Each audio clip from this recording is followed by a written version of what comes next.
Good morning, kiddos. You have Miss Ellery again today. We are solving equations using factoring and the zero product property. So first we're going to review what the zero product property is. We learned this, I think, first trimester. It's been forever. Who knows? Life has changed so much since then.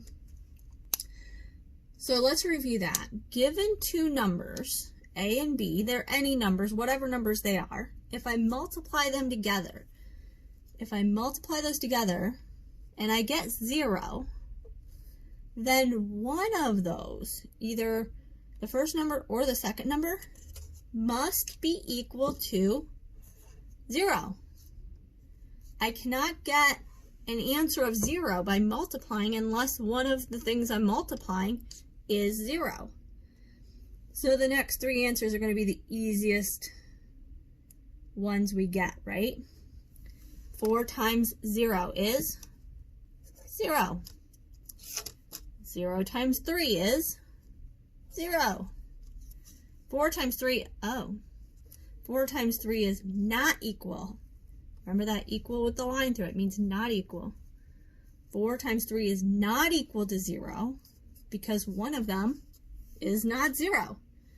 Pretty easy, right? So why the heck are we talking about this? We're in the middle of polynomials, right? Well, guess what? We care about the zero product property because of polynomials. When I multiply two things together, these are in parentheses, but they're being multiplied, right? If I multiply them together and I get 0, well, guess what? One or both of them has to be 0. So I can set them equal to 0 and find out what x is. Now, I don't want to get too far ahead of myself. We have this nice little box over here for our steps. So let's write down some steps. We're going to go through some words first. Then we're going to practice, okay? All right, there's one thing that's super important. We're going to put a little asterisk at the top. We said the zero product property means two things multiplied together to get 0. Well, that means my equation must equal 0. Otherwise, this doesn't work. So it has to equal 0, okay? All right. Whenever we're solving or doing other things, we want to look at what we did yesterday. We want to see if there's a greatest common factor. And we might have to factor out something like we did yesterday before we can proceed with this.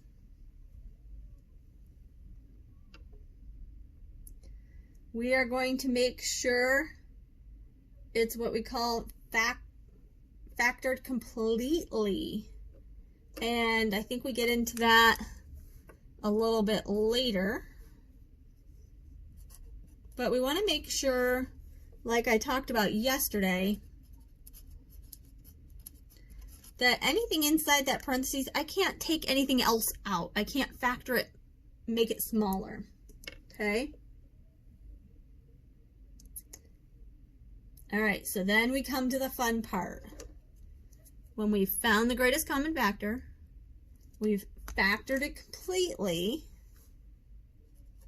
Step 3, we are going to split each factor. Now, the factors are the parentheses, okay? Those are what's being multiplied together. So I'm going to split those up into two equations. And what are they equal to? They're both equal to 0, right? Because remember, they have to equal 0. So both of our equations are going to be set equal to 0. And then the last thing we're going to do, which is hopefully the easiest, is solve for the variables.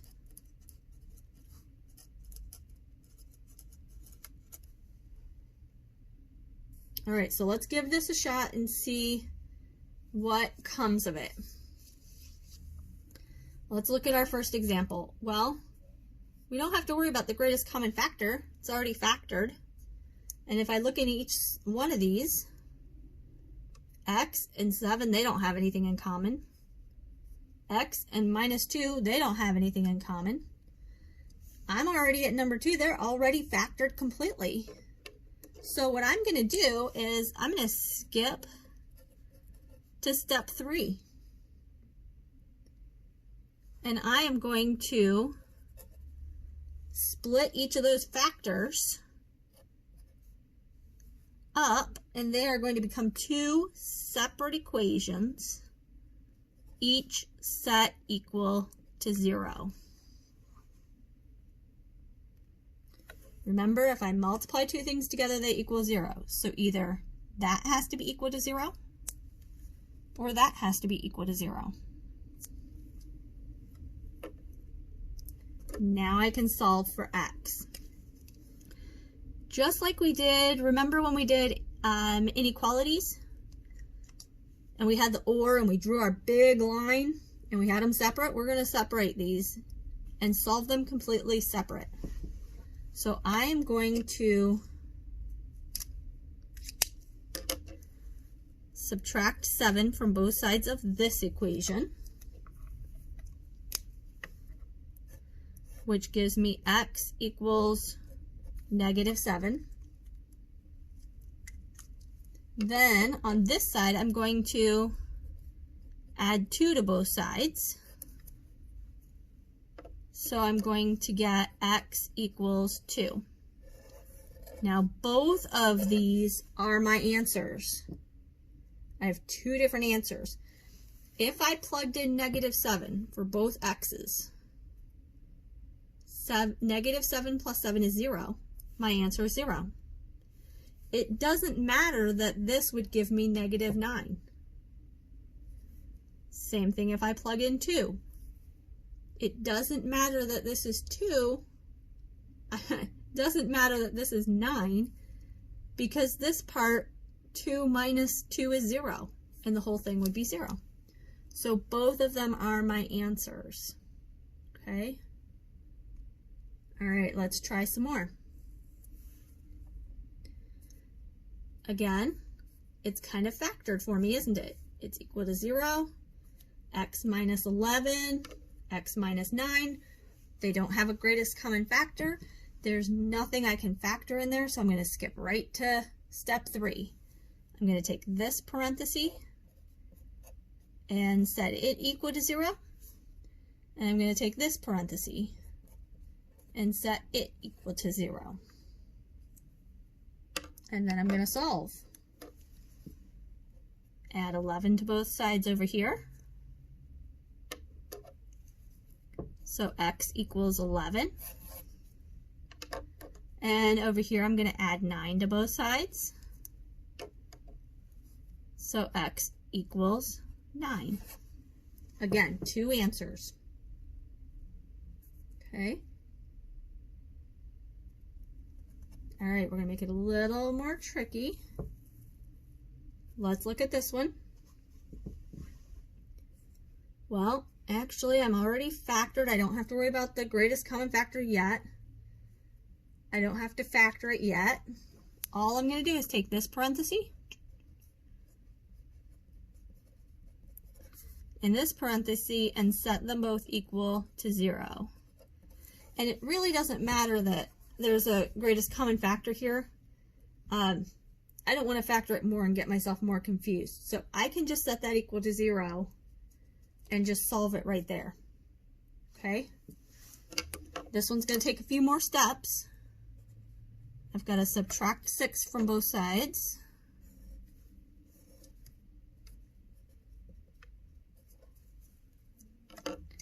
Then I'm going to divide by 2.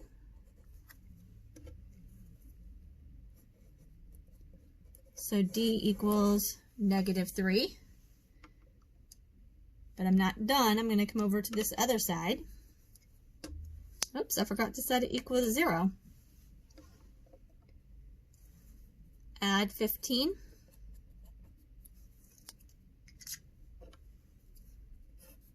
So 3D equals 15, not 5.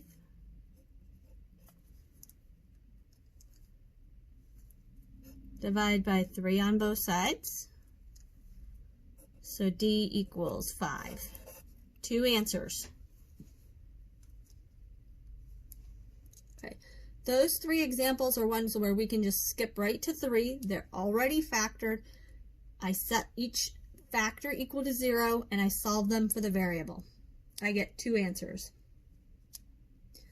The next one is an example where it's not already factored and it's not even equal to 0.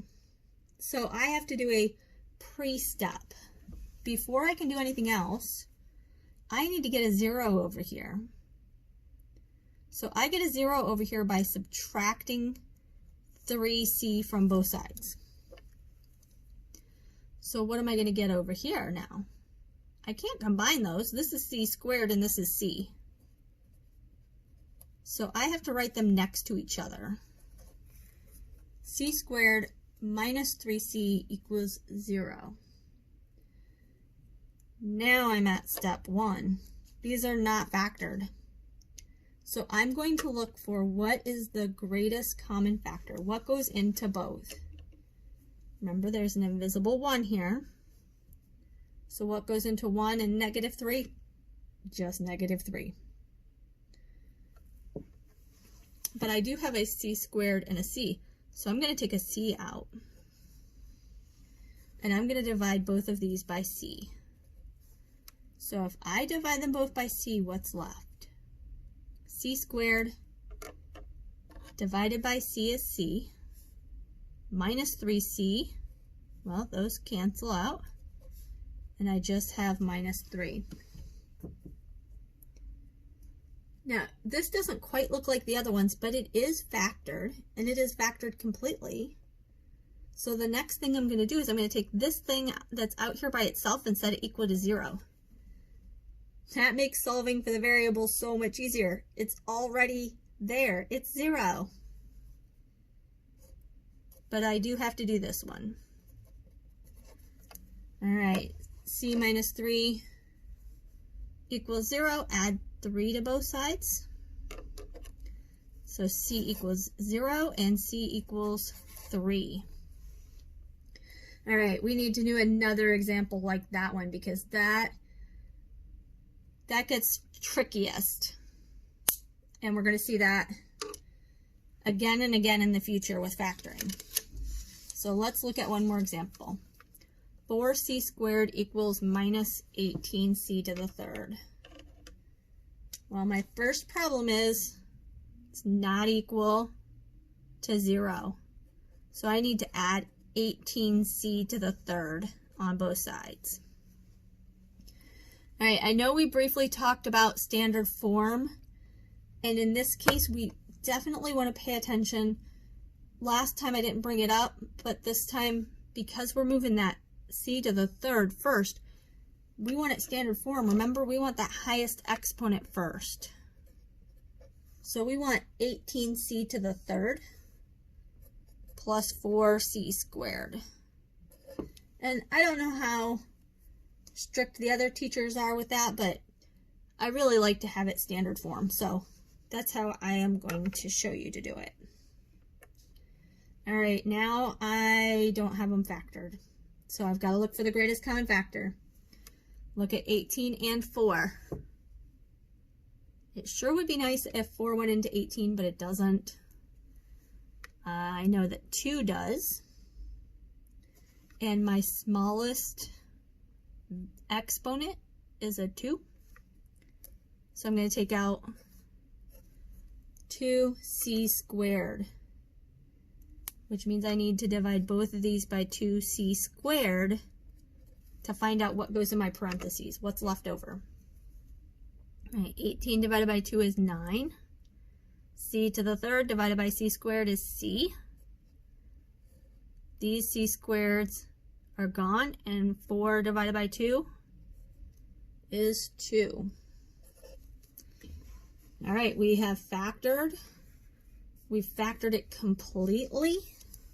So again, 2c squared equals 0, and 9c plus 2 equals 0. So now I solve them. All right, this one's going to get a little weird. We divide by 2.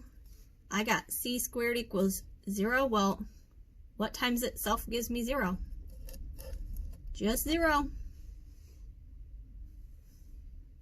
Over here, we're going to subtract 2 from both sides.